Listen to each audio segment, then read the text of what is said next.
गोरगरीब विद्यार्थ्यांसाठी वयाचं वाटप वडील समिती असते केलं तर काय सांगाल?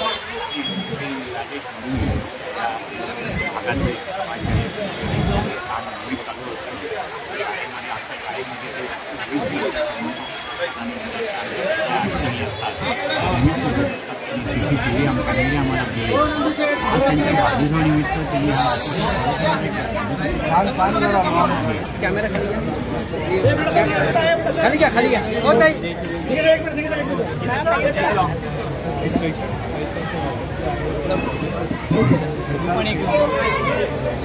एक लॉन्ग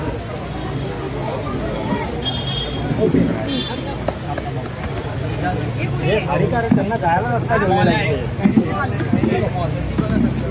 एक लॉन्ग हे घे.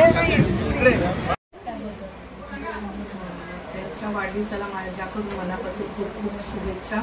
यशाच्या शिखरावर त्यांची कमान अशी उंच उंच जाऊ दे.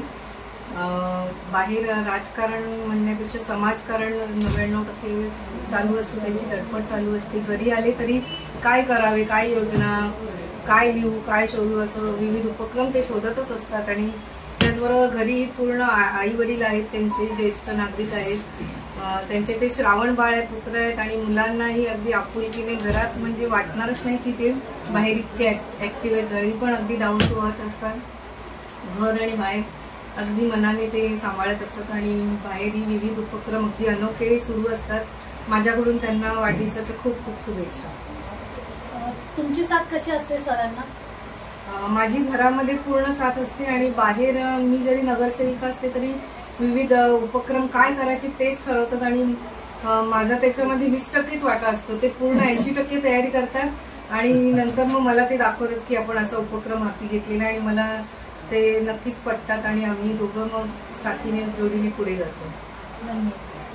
सर्वप्रथम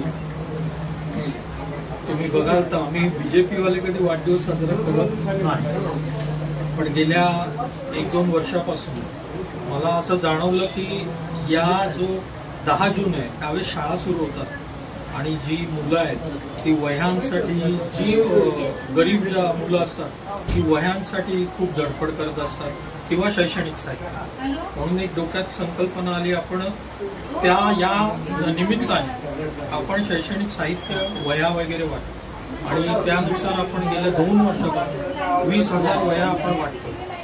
तर त्याबरोबर यावर्षी आपण टाटा कॅन्सर हॉस्पिटल येथे जे पेशंट आहेत किंवा त्यांचे नातेवाईक आहेत त्यांना आपण अन्नदान केलेलं आहे आणि मी आता प्रत्येक वर्षी अन्नदान करायचं ठरवलेलं आहे. कारण एशियातलं हे 1 नंबर हॉस्पिटल आहे. हे पूर्ण एशियातून तिथे लोक ट्रीटमेंट द्यायला येतात, पण खूप गरीब आणि पेशंटांची तिथे गैरसोय होते. रस्त्यावरतीच त्यांचे नातेवाईक झोपलेले असतात.